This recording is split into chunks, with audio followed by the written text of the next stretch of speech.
world. So today, I would like to be brief because I see Margaret Aron there, and I would like to listen to her. And so glad to see her virtually there, and thank her for being there in India as I couldn't join you.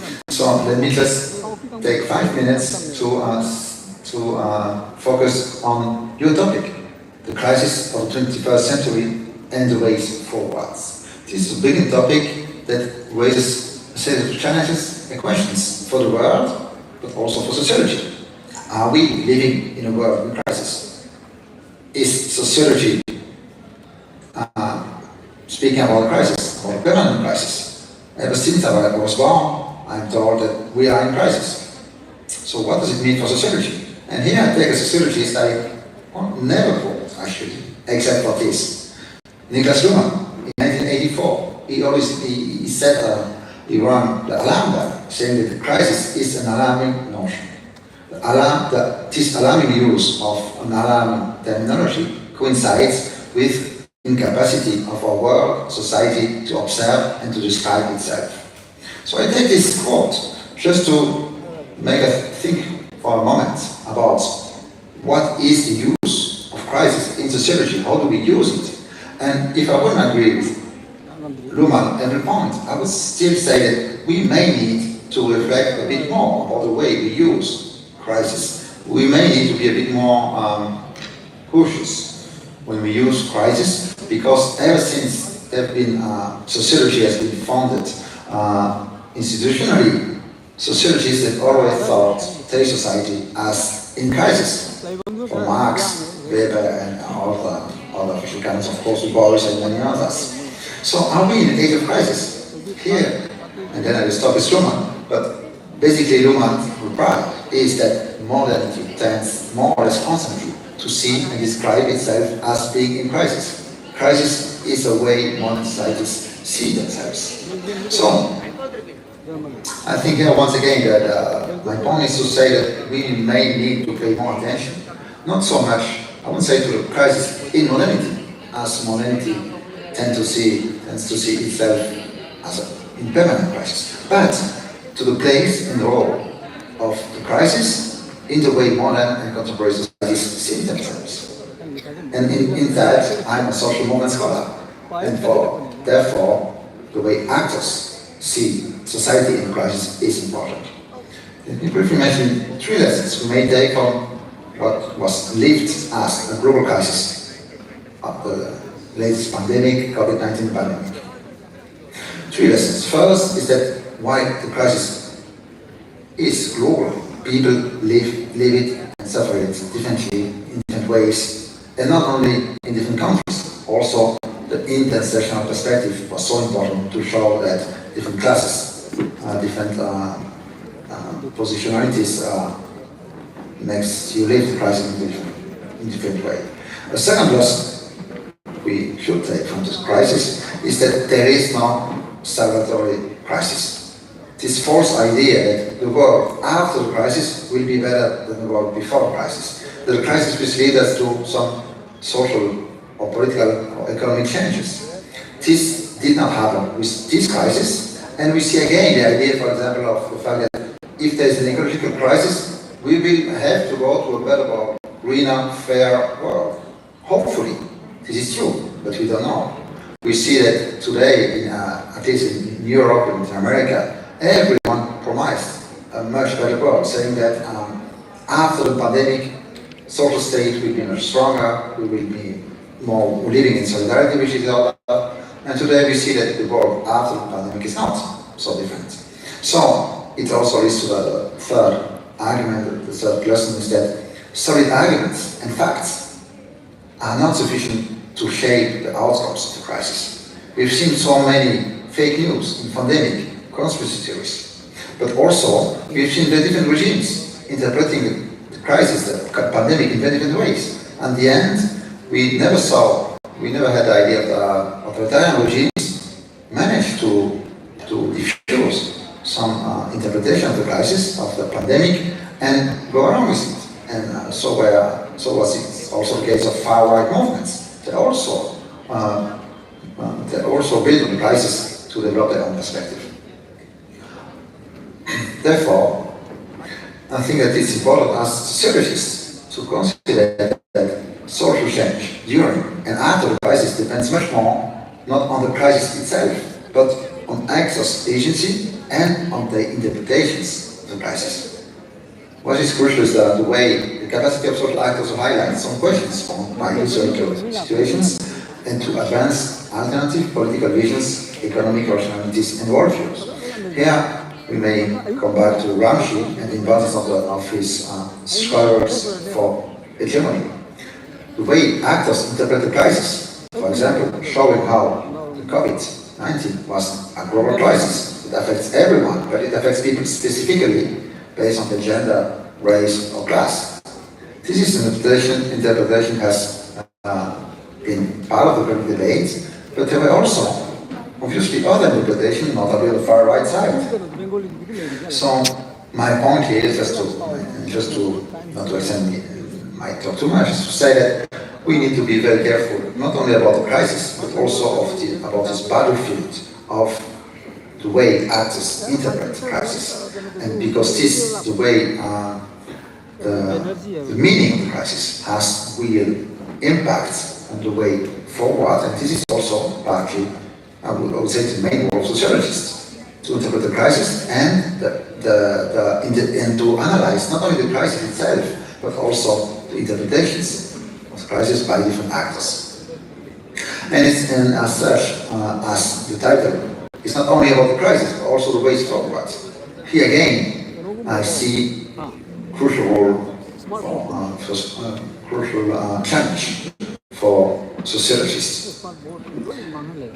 Do crises open the horizon of possibles? Do crises open the possibilities of different worlds?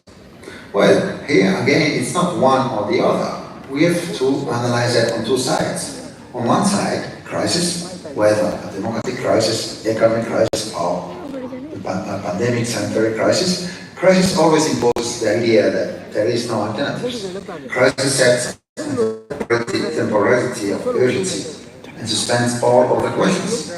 This is kind of self-exception. Governments may do many things just because of crisis. And very often, we don't deal with long-term challenges because we focus on the urgency of crisis. In Europe, very clearly, we can. But politicians tell society is that we cannot deal with climate change today because it's urgency.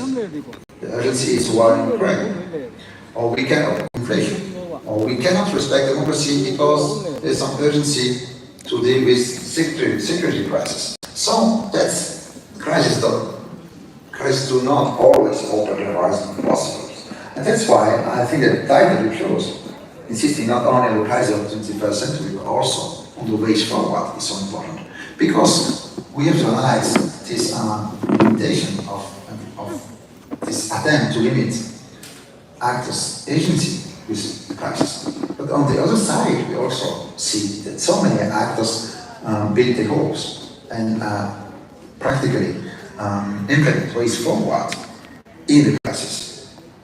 We need to better understand how actors experience the reality as a crisis. Why do they live it as a crisis? We also need to understand how actors use the crisis and offer alternative interpretation of this crisis to shed light on alternative practices and interpretations of the crisis. Social actors and social movements are producers of knowledge, and there we see how in this climate crisis that we experience today, we see how via Campesina, the world's largest social movements, small farmer movements, they say that small farmers have thousands of solutions to climate change. We also saw how during the pandemic in India, with many panchayat, in the south of India particularly, but also all over the world, people came together to set up mutual aid and solidarity during the COVID-19 pandemic.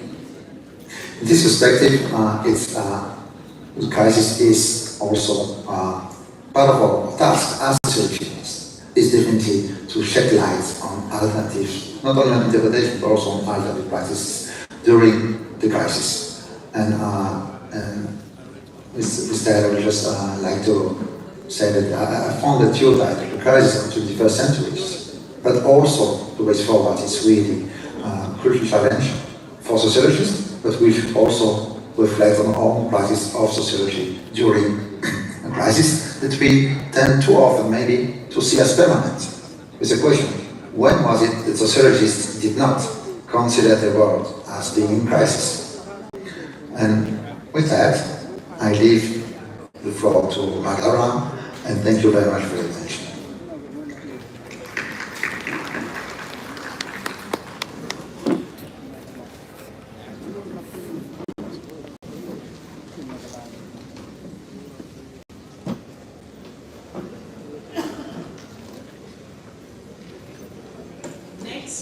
Thank you, Professor Jeffrey Bless. Now we have Professor Margaret Abraham to give us the inaugural speech. Professor Margaret Abraham is Professor of Sociology at Oxford University, and she was the former President of the International Sociological Association. Her research interests include gender, ethnicity, globalization, migration, and domestic violence. Ma'am, I invite you for the inaugural address.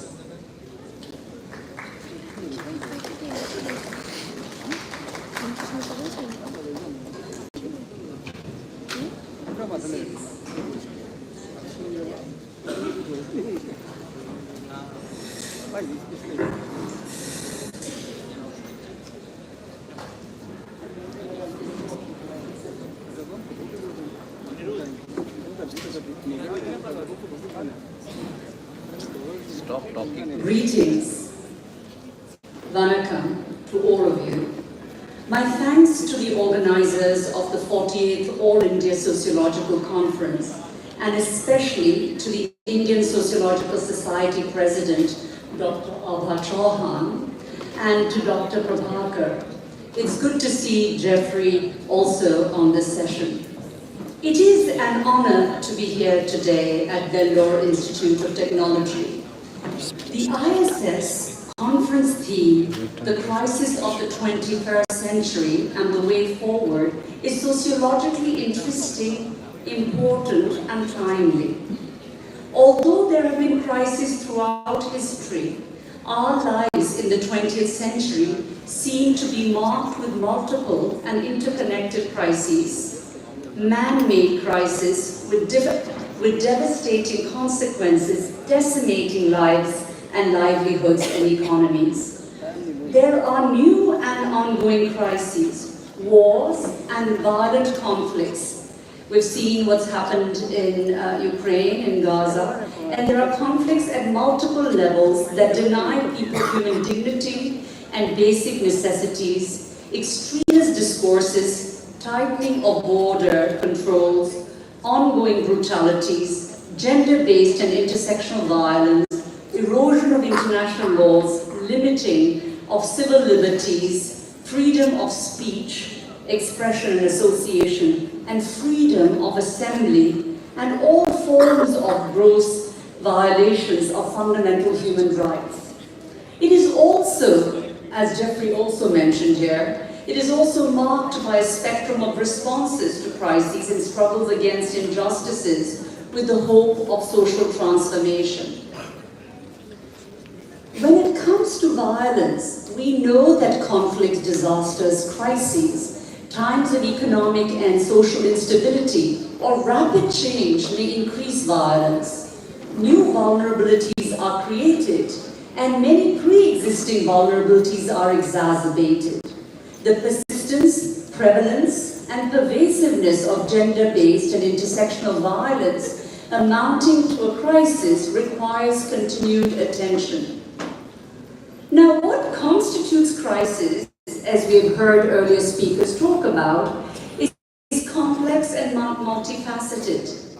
It benefits from a robust discussion and debate among academics, policymakers, activists, state, and non-state actors to advance a critical understanding of this concept, encompassing its particular forms in the 21st century. And as such, this conference makes that an important venue for us to hear about it.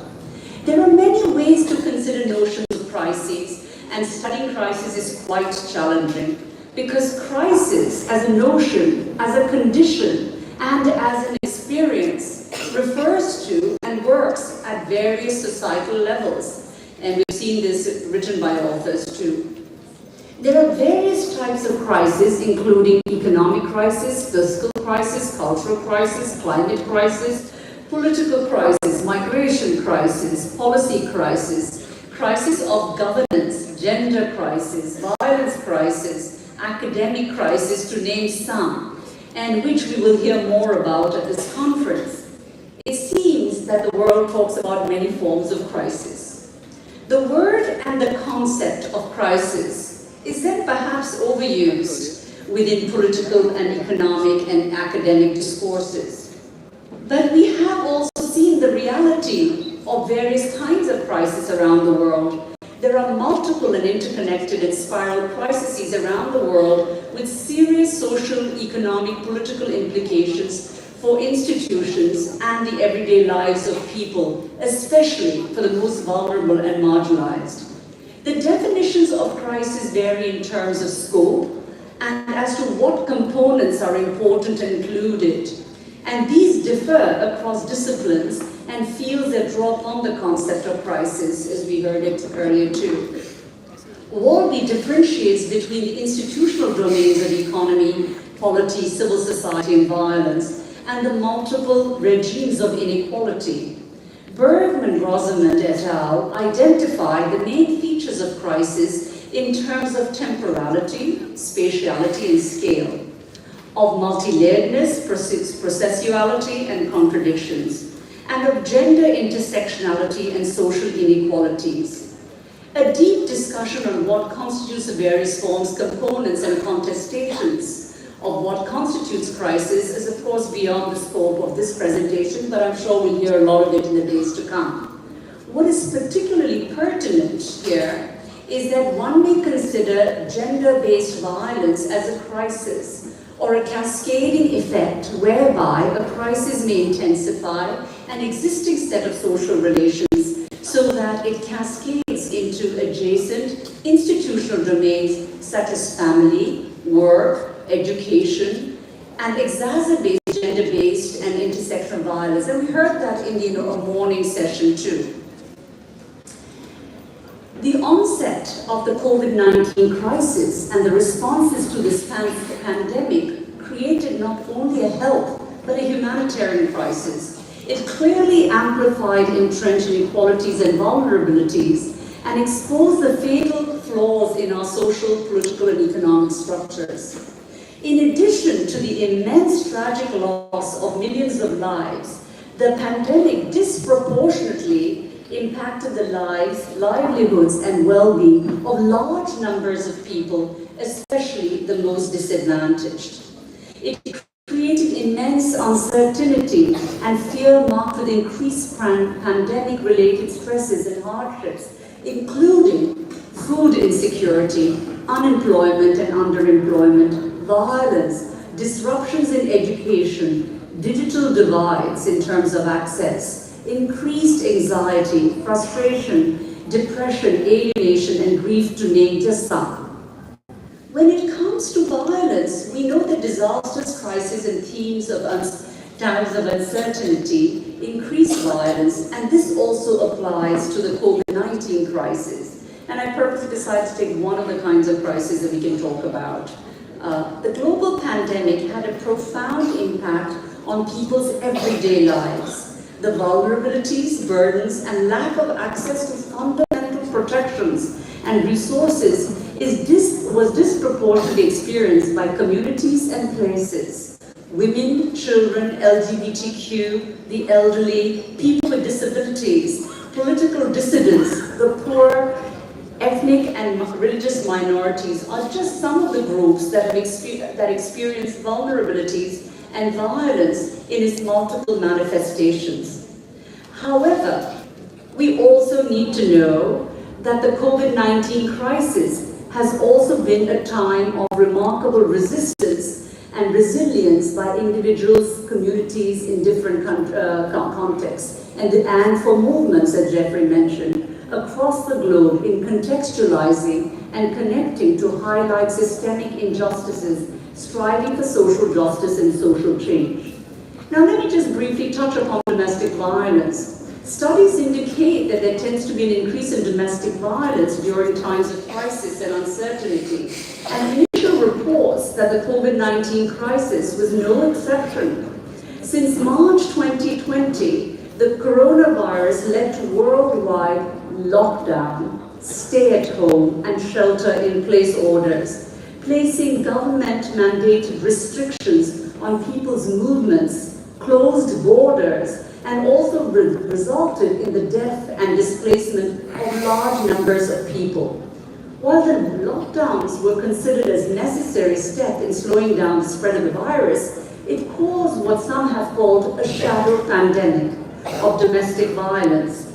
The social isolation and distancing policies vital to public health and safety ironically meant far less safety for those in dysfunctional and abusive relationships. The conditions of financial and mental stress also caused by the crisis led to abuse in some families where it did not previously exist. For those already experiencing abuse, it compounded and exacerbated violence, increasing vulnerabilities, and in some cases leading to death. And we saw this reported in the media. We know that domestic violence is about power and control exercised by one individual over another. And it can manifest in various ways: physical, emotional, verbal, sexual, psychological, and economic. While domestic violence occurs in all communities, it cannot be generalized. Each instance, each relationship has its own differential context of differentials of power, privilege, and control. There also exist complex commonalities and differences of experiences based on the intersections of race, ethnicity, caste, class, gender, sexual orientation, culture, age, region, religion, and immigrant status. Research indicates that domestic violence has a disproportionate impact on marginalized, minoritized groups at the micro, meso, and macro levels. The COVID-19 crisis proved this to be true, as marginalized groups who shouldered most of the burden in terms of job loss, financial hardships, and infection. For example, due to the greater exposure to essential service work and or low access to healthcare. Since March 2020, reports from several countries and more research showed that the lockdowns and various restrictions put in place increased and intensified gender-based violence, especially violence against women and children and vulnerable groups. The inability and reduced options available for those experiencing abuse to escape and leave the confines of their home had led to isolation from friends, families, workplaces, and other support networks. This then created conditions where abusers engaged in increased and persistent surveillance and control over their victims, and were able to monitor and constrain their behavior through restricted access to food, clothing, healthcare, and even sanitary products. The crisis of the pandemic also inadvertently created barriers to the availability of much-needed community and mental health resources. Not just fear, but also the lack of viable alternative safe options forced victim survivors of abuse to remain with their abusers, even as they use strategies of resistance and agency against abuse. The conditions created by the crisis reduced many forms of institutional and social support, creating and increasing vulnerabilities.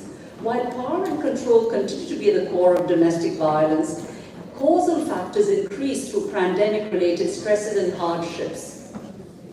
And as I mentioned, unemployment, fear and anxiety, depression, alienation, grief. Institutionally, the closure of schools and childcare facilities in many cases added to the stress and put strain on family resources at all levels. It also increased exposure for children in abusive households. Communicating and seeking help became more challenging within the confines of the home, and particularly as public health and safety measures necessitated the organizations to close their offices and move online.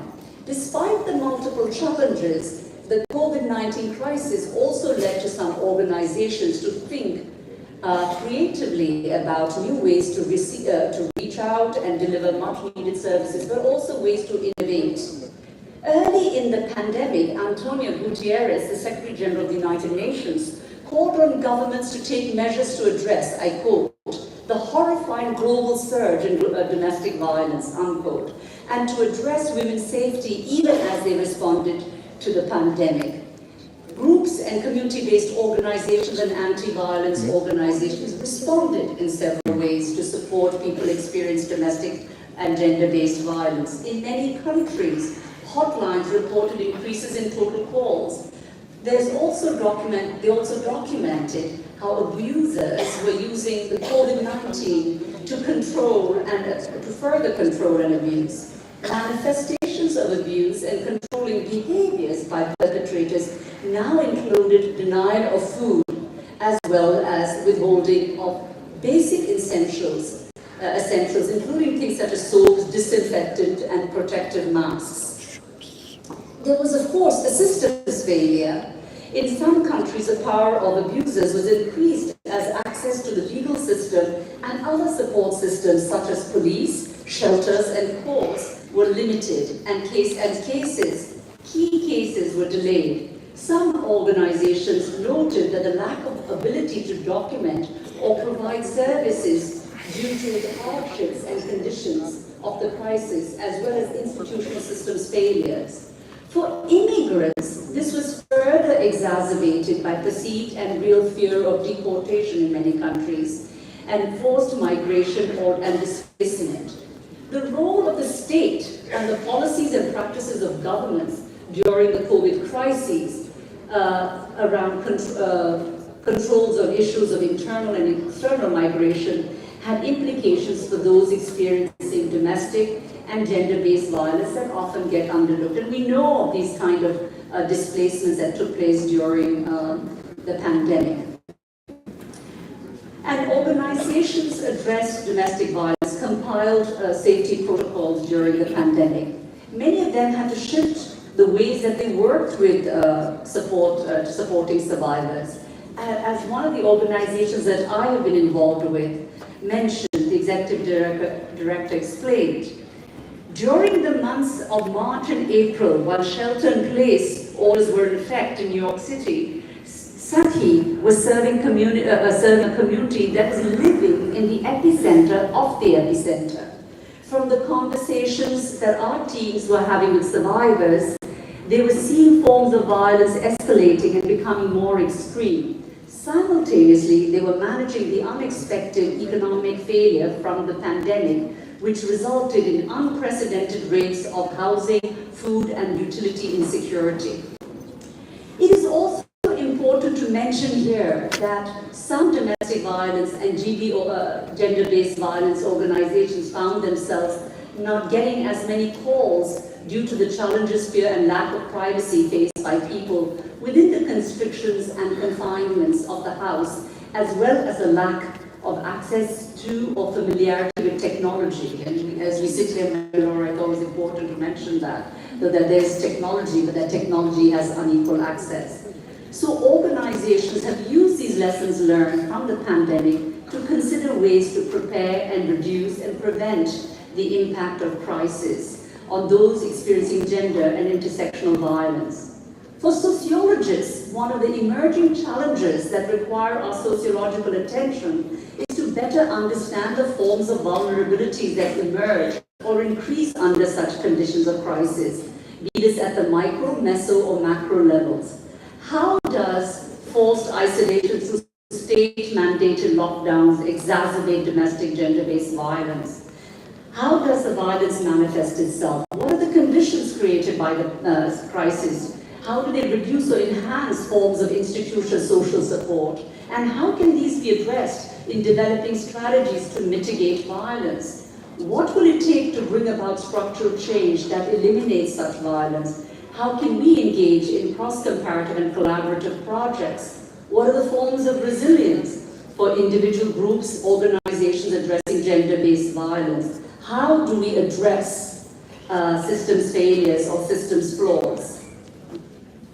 According to Rydstrom, a crisis, I quote, is the result of complex social relations and social dynamics ignited by individuals, groups, states, political parties, finances, culture, and the spheres called nature, which are encroaching with differentiated ramifications upon societies and people due to their gender, sexuality, ethnicity, age, able-bodiedness, and class, unquote. Researchers have noted that the swift societal shifts initiated or exacerbated by a crisis tend to have multiple implications for social inequalities and social divisions, as noted in this morning by the Minister also this morning and by the Chancellor. And these include such as class, race, gender, age, caste, and their interactions. These in turn have multiple consequences for power relations, experience of violence and subordination, oppression, multiple voices, interpretations, priorities, management, policies, forms, vulnerabilities, resistance, resilience, agencies, and development in connection with the particular crisis. We know that crisis is inherently gendered and intersectional, as gender is consolidated and connected in specific sites through intersection with other resources and constraints. And this has been noted in the work of Kimberly Crenshaw. So we need to understand the intersectional gendering of crisis, including the gendered production and maintenance of crisis, as well as the institutional and non-institutional responses to crisis. As Bergman, Rosamond et al. Note, I quote, "The construction, production, and reproduction of crisis are intersectionally gendered in ongoing processes," unquote. And hence, gender-based and intersectional violence need to be understood within these contexts for a spectrum of crisis, including the cascading of crisis. We know that COVID-19 had a disproportionate impact on women and minoritized groups, and that they face a greater exposure and risk as they tended to be represented, as I mentioned to you, in certain sectors such as healthcare, domestic work, even farm work, which was mentioned earlier in some countries. For example, women tend to be vulnerable on the front lines, as they tend to be heavily represented in professions such as nurses and healthcare workers, for example, in the US. Women who are farmers and engage in farm work, but not listed as such, are also vulnerable workers. COVID-19 had a major impact on women, including increased incidences of gender-based violence. Women encountered a decline in access to reproductive and maternal health care, as well as diminished economic opportunities. And we saw this happening in many, many countries. In addition, the closing of schools, declines, disruptions, and lack of access to health services, lack of access to the legal system had a negative impact on women and girls. Based on a review of the literature, Peterman et al. At the Center for Global Development noted 9 key direct and indirect pathways linking pandemic crisis and violence against women and children. And these include 1, economic security and poverty-related stress, 2, quarantine and social isolation, 3, disaster and conflict, unrest and instability, 4, exposure to exploitative relationships due to changing demographics, 5, reduced health service availability and access to first responders, 6, inability of women to temporarily escape abusive partners, 7, virus-specific sources of violence, 8, exposure to violence and coercion in response efforts, and 9, violence perpetrated against health workers. When we address gender-based violence and crisis, we also need to note the vulnerability and risk of violence, as well as the loss of livelihood for domestic workers during the pandemic and lockdown. And this is important to address, especially for us as sociologists. During the COVID crisis, many domestic workers lost their jobs or had their work hours reduced. According to the International Labour Organization, nearly 75% of domestic workers around the world, that is more than 55 million people, I quote, were at significant risk of losing their jobs and income due to lockdown and lack of effective social security coverage, unquote, Of these, 37 million were women. During the pandemic, domestic workers lost jobs, had no health insurance, and some were unable to provide money to support their families, thus pushing them further into hunger and poverty and at risk of violence.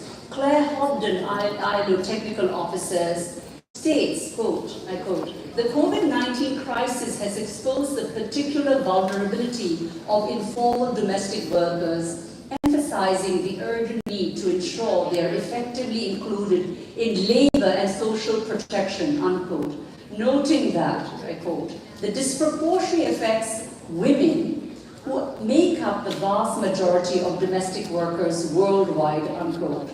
The lockdown also put domestic workers who were forced to work within the confines of their employer's place at risk for abuse, violence, and longer underpaid and unpaid hours of work. These domestic workers under lockdown became more vulnerable both within the home and outside with no safety nets. The crisis clearly exacerbated and highlighted the need for structural change for domestic workers that will ensure labor, health, and human rights. Organizations, movements have taken this up, and so we have a positive sign as a key labor rights issue. The global pandemic and the associated vulnerabilities requires more research to better prepare and protect us, protect domestic and other categories of informal workers from the impact of crisis in the future. For sociologists, the challenge is to engage in research and advocacy to highlight the global and contextual vulnerabilities of informal work and offer frameworks, policies, and strategies that can help eliminate the vulnerabilities for domestic workers and develop pathways that will ensure sound labor and social protections, including in terms of crisis.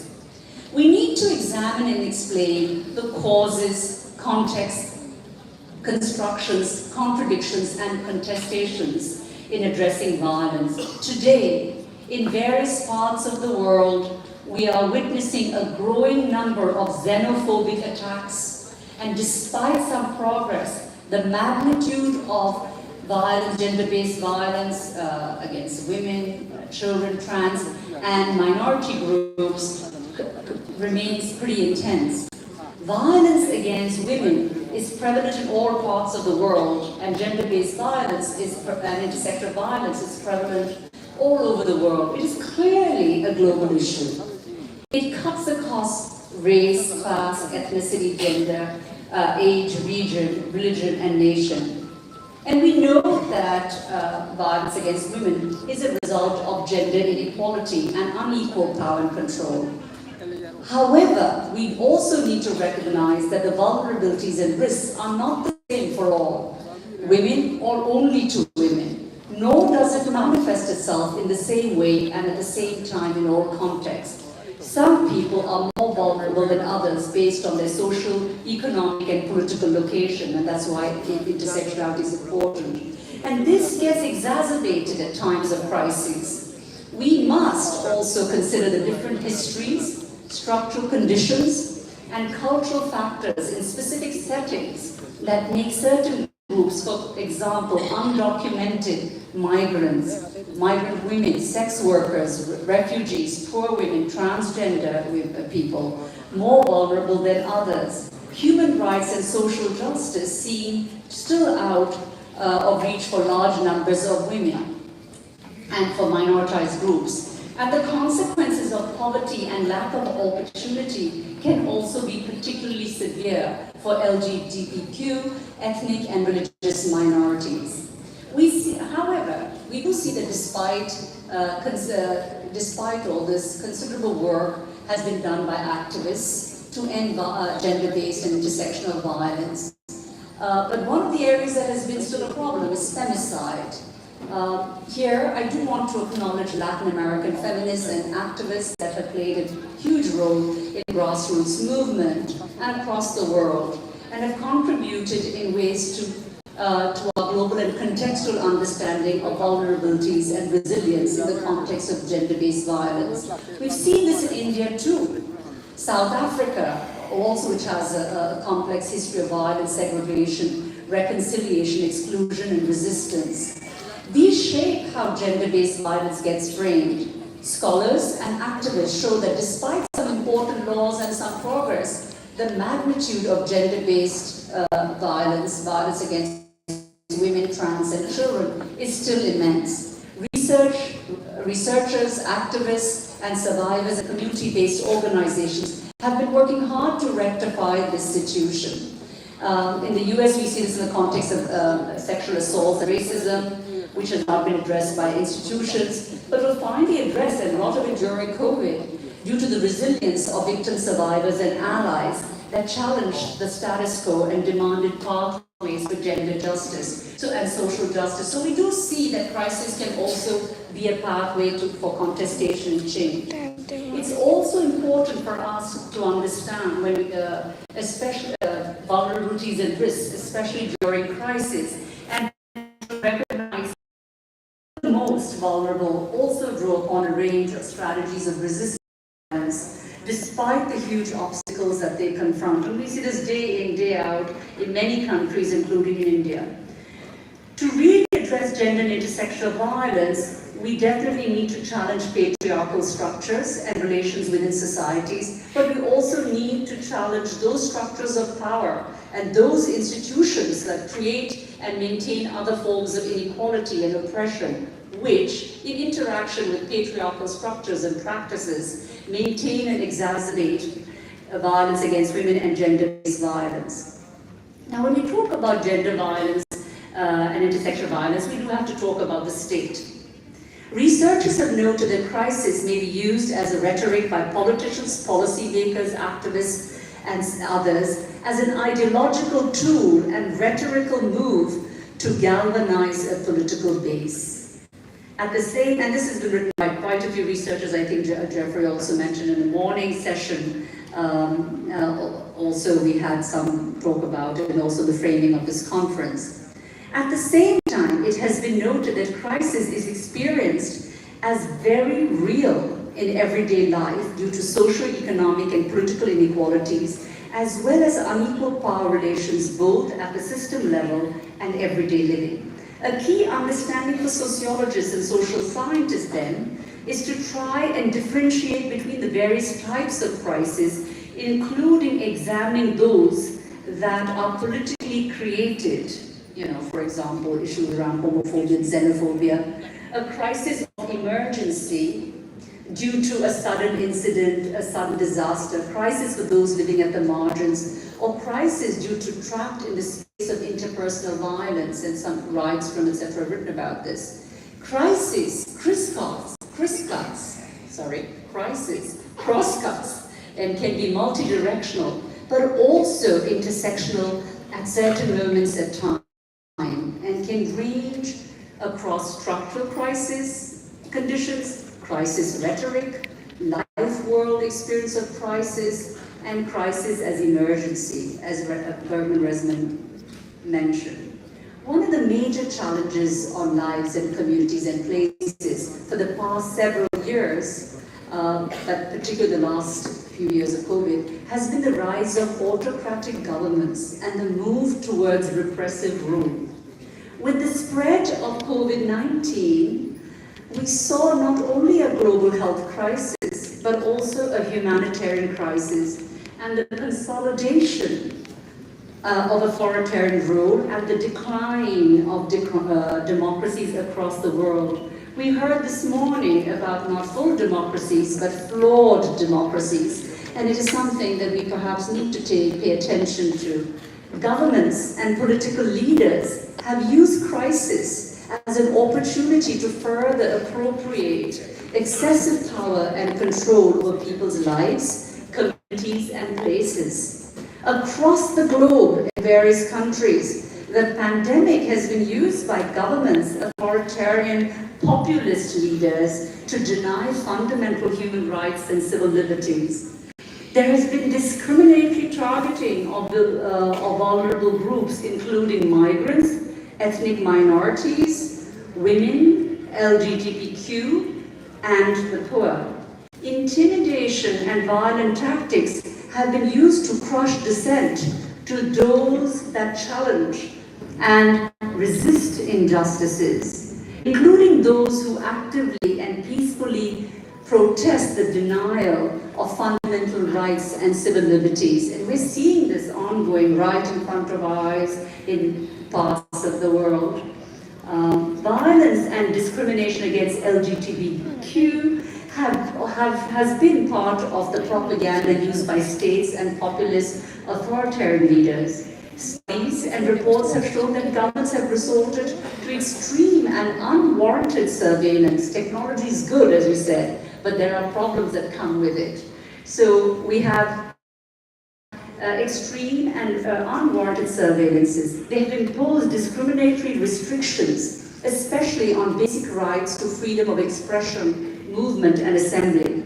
There has also been the violence stemming from the deliberate, oppressive, and targeted enforcement of restrictions by police, as well as non-state actors.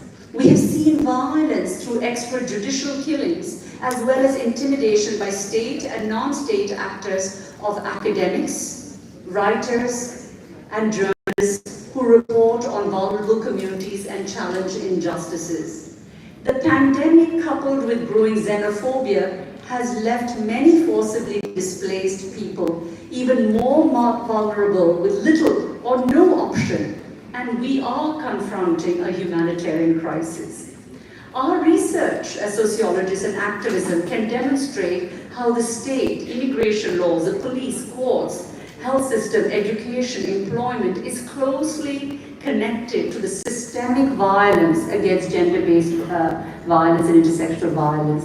How gender-based violence and intersectional violence is an economic, social, and political problem and an issue of citizenship that frequently gets exacerbated in times of crisis. The violence, including gender-based violence perpetrated against immigrants,